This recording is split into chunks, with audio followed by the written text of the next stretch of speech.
बिस्मिल्लाहिर्रहमानिर्रहीम। MGT 101 GDP 1 का solution for 2022 है। ये जो GDP का क्वेश्चन है ये फाइनल टर्म के लिहाज से मोस्ट इम्पॉर्टेंट क्वेश्चन है और यही सेम क्वेश्चन पास्ट पेपर्स में लॉन्ग क्वेश्चन के तौर पे आया है 5 मार्क्स का। और इसी से रिलेट करते क्वेश्चंस काफ़ी हैं पास्ट पेपर में जो आए हैं जिसमें डेप्रिसिएशन फाइंड करनी है।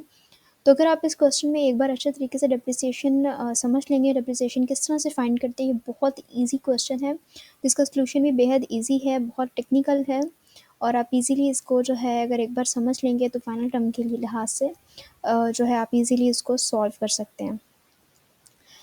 उससे पहले स्टार्ट करने से पहले जो लोग मेरे चैनल पर न्यू हैं और जिन्होंने अभी तक मेरे चैनल को सब्सक्राइब नहीं किया तो उनसे गुजारिश है कि मेरे चैनल को सब्सक्राइब कर लें।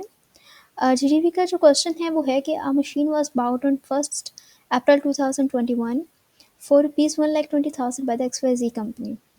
एक मशीन जो कि 1 अप्रैल 2021 में 1,20,000 की XYZ कंपनी से खरीदी गई।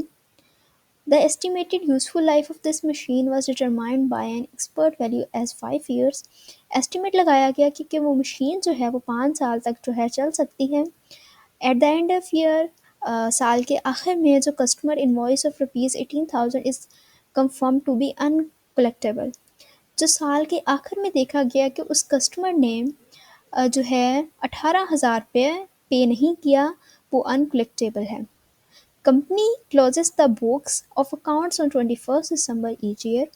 कंपनी जो है अपनी जो अकाउंट्स की बुक्स हैं यानी प्रॉफिट लॉस जो देखते हैं वो 21 दिसंबर हर साल 31 दिसंबर को क्लोज़ कर लेती है, यानी अपना प्रॉफिट वगैरह निकालती है हर साल 31 दिसंबर को। It is the policy of company to charge the depreciation on all non current assets on the basis of use. The accountant of business ignored to account for the provision of depreciation in the financial statements at the year of 2021। जो accountant था जब उसने profit निकाला तो उसने depreciation को मतलब add नहीं किया और जिसकी वजह से जो था विच प्रोड्यूस मिसलीडिंग रिजल्ट्स, जिसकी वजह से जो नताइज थे वो ख़राब निकले। एज अ रिज़ल्ट इसके नतीजे में profit shown in the income statement at the end of year 2021 is rupees 5,60,000।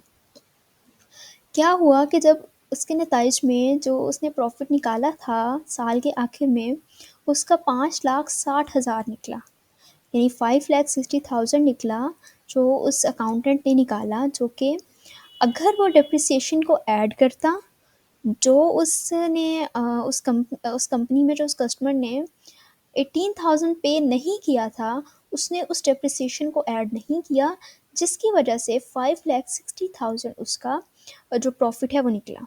अगर वो डेप्रिसिएशन ऐड करता तो हमने ये बताना है कि अगर वो डेप्रिसिएशन को ऐड करता और उस बंदे ने जो पैसे नहीं दिए उसको माइनस करता तो क्या इतना प्रॉफिट आता, इससे कम आता या इससे ज़्यादा आता।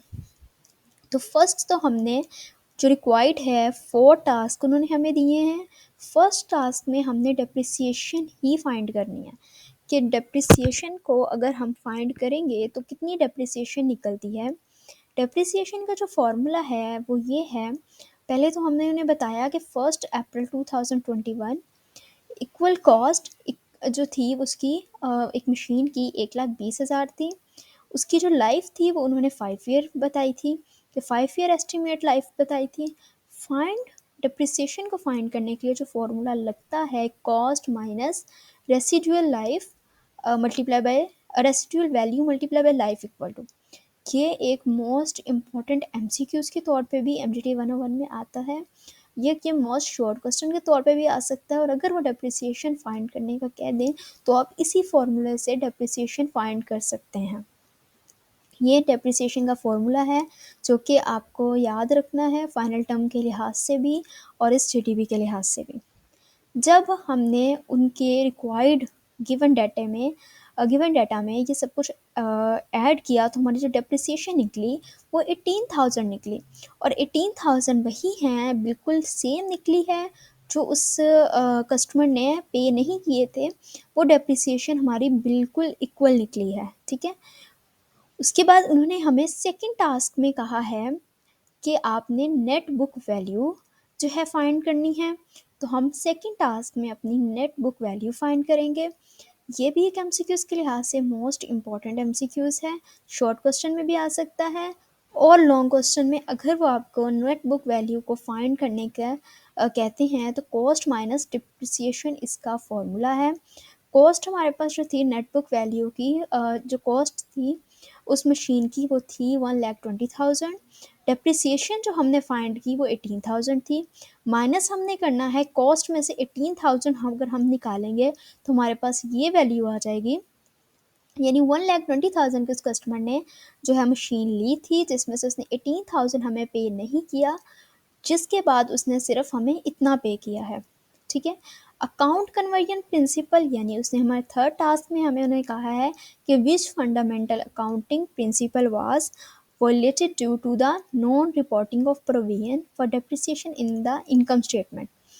तो जो अकाउंटिंग कन्वर्जन पीपल है उसमें आपने ये डेफिनेशन इसकी लिख देनी है टास्क नंबर 3 में, that requires company accounts to be prepared with caution and high degree verification.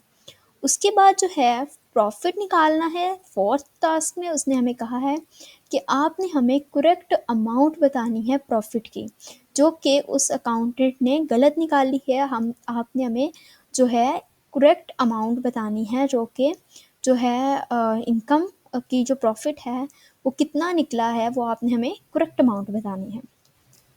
अब आप बताएं कि अगर हम प्रॉफिट जो उस बंदे ने निकाला उसमें से अगर हम डेप्रिसिएशन को माइनस कर देंगे, यानी उस कस्टमर ने हमें पे नहीं किया, अगर हम उस जो प्रॉफिट में से उस डेप्रिसिएशन को माइनस करेंगे तो हमारे पास 5,60,000 में से माइनस करेंगे 18,000, तो हमारे पास प्रॉफिट जो आएगा वो 5,42,000 आएगा। यानी कि जो इनकम जो प्रॉफिट उसने निकाला है उससे हमारे पास लेस आया है, जो करेक्ट हमारा प्रॉफिट था वो 5,60,000 से कम आया है। अगर वो इसमें डेप्रिसिएशन ऐड कर लेता, यानी अगर वो देख लेता जो उससे मिस्टेक हुई है वो ना होती, यानी जो कस्टमर ने 18,000 उसको पे नहीं किए, अगर वो इसमें से माइनस कर लेता तो जो उसका करेक्ट प्रॉफिट था वो सही आता, 5,42,000 आता अगर इसमें से 18,000 को माइनस कर लेता वो। लेकिन उसने 18,000 को माइनस नहीं किया, जिसकी वजह से उसका 5,60,000 आया, जबकि हमने अब करेक्ट निकाल के करेक्ट जो हमारा प्रॉफिट है वो 5,42,000 है।